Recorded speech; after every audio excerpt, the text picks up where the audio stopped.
Hello, everyone. Oh, so I got my buckets done. I got them put where they need to be for now before great inventory. Um, in the middle of winter, I'll be doing a huge inventory of those buckets. Right now, we're just packing and going. And I'm really happy with the decisions I made on what I put in my buckets.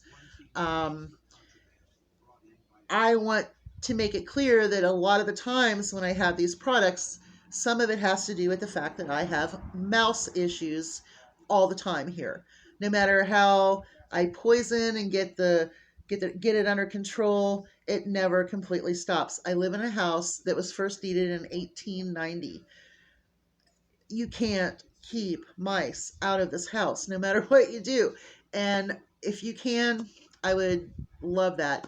I would like to get some of the sonar things, but I am so scared to use things in my plugs, other than just what we need electrically, that I don't like to put like the smelly plugs and stuff that I get so cheap, which will be in one of my scenarios, but I can always give those away. I've got bags of that stuff in the stockpile room, couponing stockpile room, which is out of control, needs to be worked on just as much as everything else on this place. So, well, one day at a time, right? Okay. But I do have mouse problems, and that's why I'm putting things in buckets as well as, just getting ready. And everything that I'm putting in the buckets is newer food. So that way I can still take what's in my cabinets or whatever. I did keep a lot of the soups and a lot of the little condensed soups out because I do plan on using some of that stuff to cook with um, this fall and winter. I've been wanting to make a casserole for a while, so I'm going to use some of those scrumptious stuff to make me a casserole very soon.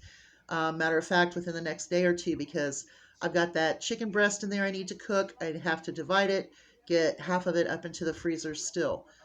Like I said, everything's a progress. Everything's a work in progress. I need to get my berries done, but I want to get everything else cleared out first before I start my berries. I want to be able to wash my dishes, which I can't right now with this cut. I keep poking it open, but I don't want to keep it covered. It just hurts really bad. It's on the edge of a knuckle. And it's horrible. And I'm crying and whining. But I don't want to mess it up because my hurt hands I can't stand. Okay, moving on. Prepping and the craziness that it is. Yes, from the outside looking in, we look nuts. Us that prep and buy and try to stock away and prepare for this and prepare for that, prepare for this. We have this for that and that for this and this and that. And, it's just constant. However, I have seen things in my lifetime that I just never thought I would see ever. I mean, nothing consciously growing up would I think that things would turn out the way they have. Just crazy. Okay. Um, 9/11 probably started it all for me. 9/11 was a huge, huge thing. And that started something. That sparked something in me, and I don't know what it is. And then later on, I had gotten hurt. There was no income in the house. Bills were piling up. I was waiting, and I was like, there should be food here. There should be stuff here. And so I started learning how to coupon, and I started learning how to prep and be prepared. And then I started diving into it a little deeper. And then North Korea, the stuff with North Korea started, and that really pushed me forward. Well, then we had the pandemic, and during the pandemic, we really didn't need anything, but I would go out and venture just so that I could see what was going on because I'm nosy and I wanted to see what was going on. What's going on in the stores? I'm the one who saw the empty shelves. My husband never saw an empty shelf. He never saw an empty shelf. I remember one day I came home with a bag of buns and he says, "Well, where's the bread?" And I said, "That was it." What? He never went and saw the meat The meat counters and little chillers all empty. Or like one pack of toilet paper that three people were trying to grab at the same time. I mean, he never saw it. He never left the house. That's a whole nother story, isn't it? But I can't see these events. And of course, then we had, other things happen.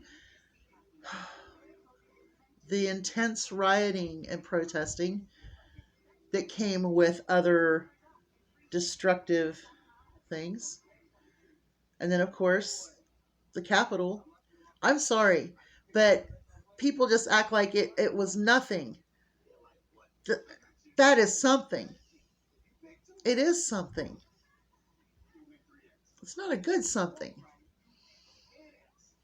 And then there's the dissension, the speaking of civil war, other wars happening right now that are terribly close to home, literally speaking. Not literally, but figuratively. But literally.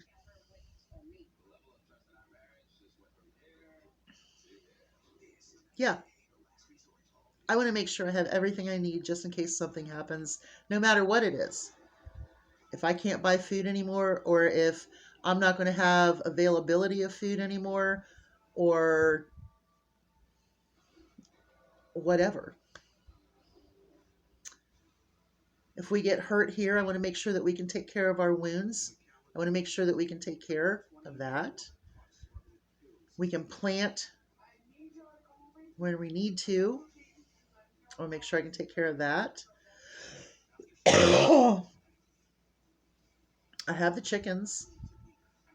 I have a livestock guardian dog that I love dearly, and he has done a fantastic job so far.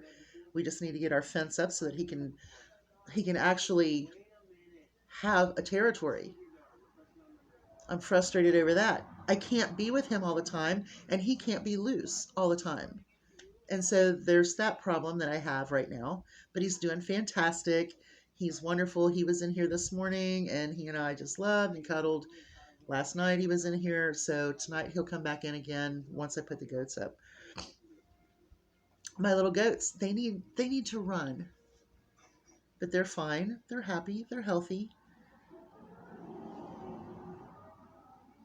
But there's things going on here that need to happen, and everything is slowed. Everything has kind of come to a skid and stop. And it has to do a lot with this surveying thing going on.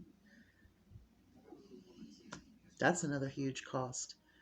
Did you ever have the fees of a surveyor given to you? $2,000 to $3,000. And there's only a very small amount of it an issue. The rest of it is all fenced. It's divided perfectly. Can't you just charge me half for this section of it? We know what that is. Oh no, we have to do this and that. Really? Come on, man. Okay, put you a flag over there and a flag over there. That's where the line is. That's not going to change. Your little eyeball, red laser, nothing's going to change where that fence line is. Nothing. That's established. Anyway, yes, I'm a prepper. And I'm not what you call a doomsday prepper. I never was. But some of the things that could happen are doomsday-ish, right? What's your doomsday? It could be just sickness, illness, injury, loss of job, a natural disaster, a house fire.